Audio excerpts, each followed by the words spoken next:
네, 사회를 뜨겁게 달구고 있는 이슈를 다뤄보는 시간입니다. 양변의 이열지열, 양지열 변호사와 함께합니다. 어서 오세요. 네, 안녕하세요.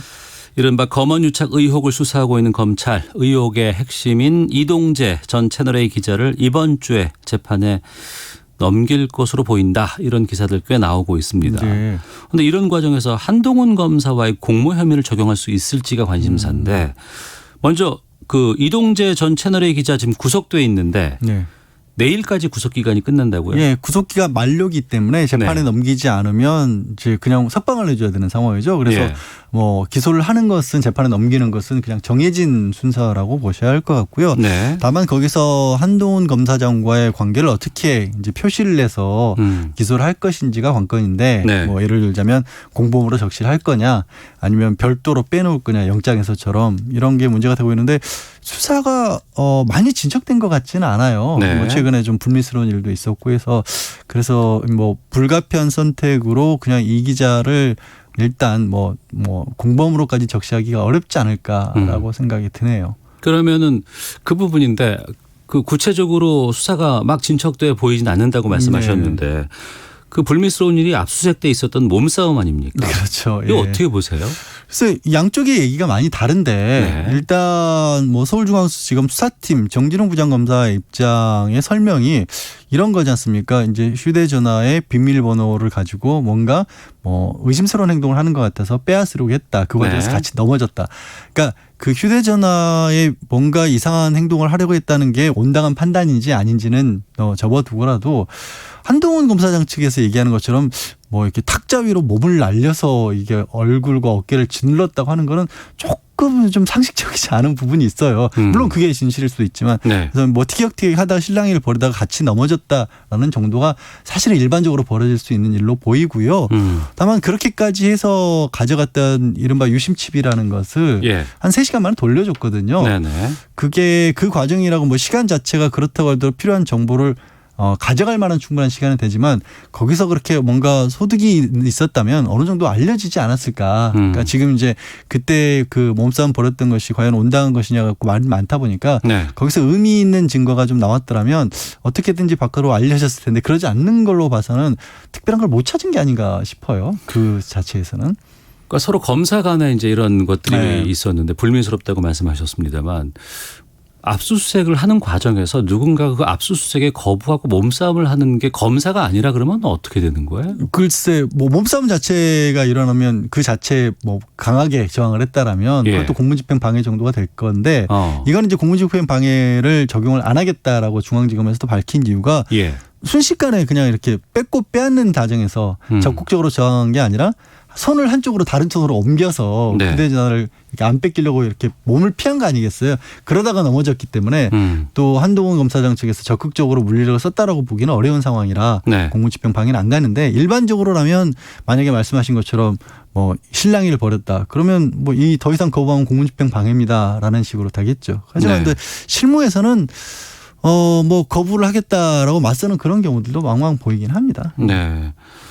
그러니까 한동훈 검사 쪽의 주장은 공권력을 이용한 독직 폭행이다 이렇게 얘기를 하고 있고. 예. 근데 독직 폭행이라는 거는 뭐 이제 수사기관이 뭐 불법적인 체포나 감금 같은 경우 우리 예전에 네. 예전 시대적 배경을 가진 뭐 경찰 영화 같은 거 보면 여기 옛날에는 형사분들이 좀 뭐 범인들 잡아다가 좀 때리고 그랬잖아요.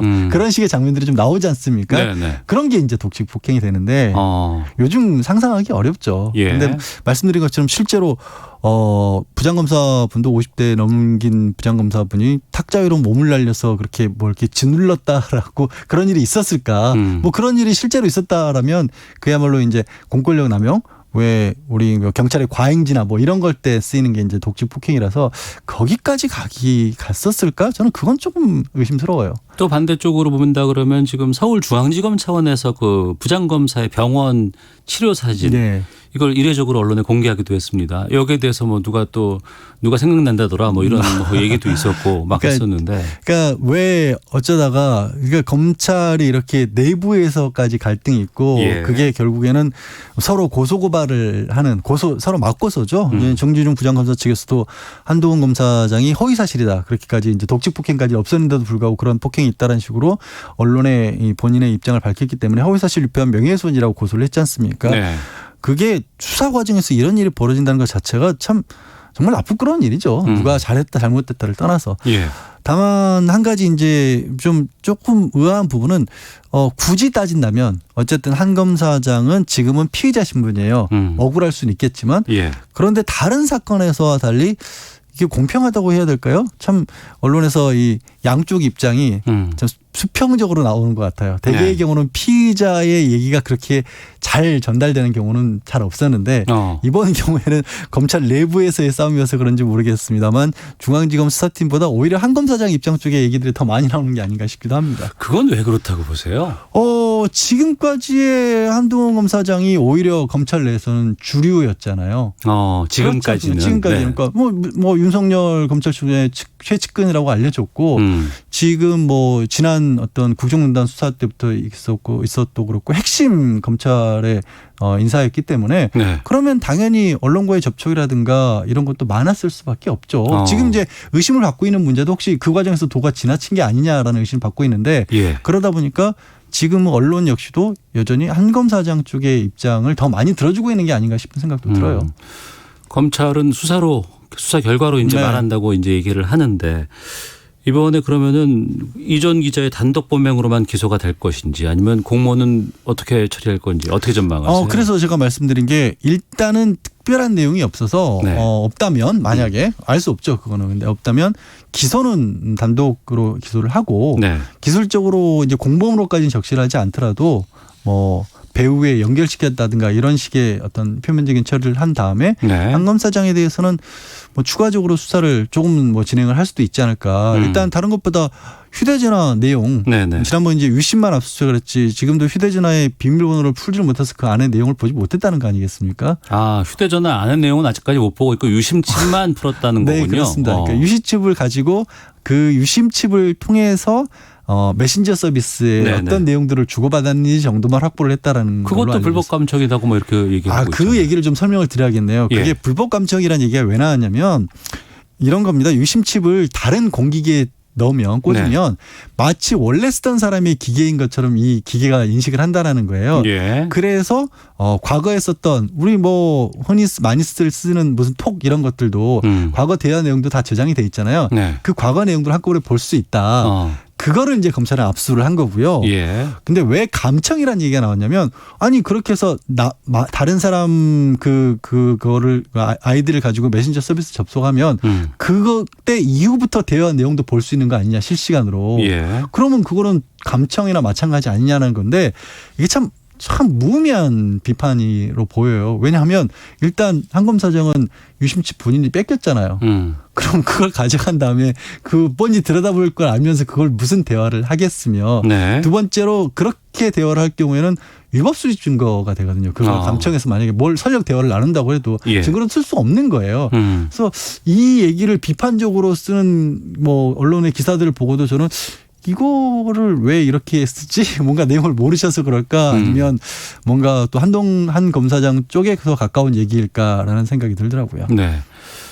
이른바 검언 유착 의혹 사건입니다. 계속해서 지금 보도가 되고 있고 좀 여러 언론에서 따라가고는 있습니다만 또 수사심의위에서 다른 결론이 나왔잖아요. 네. 한동훈 검사에 대해서는 중단과 불기소 그리고 그 이전 기자에게는 수사 계속 및 기소 이렇게 권고를 했는데 이게 나중에 그 수사가 제대로 되지 않고 그 논란이 되었던 부분들이 완벽하게 처리가 되거나 아니면은 실체 규명에 실패를 한다거나 이런다 그러면은 이 파장은 상당히 크지 않겠습니까? 그런데 저는 의혹이 있을 때 그 의혹을 끝까지 뭐 파헤쳐서 네. 여기서 이게 뭐 파헤치는 의미가 정말로 막 모니터링하기식 수사를 하는 그런 의미가 절대 아니고요.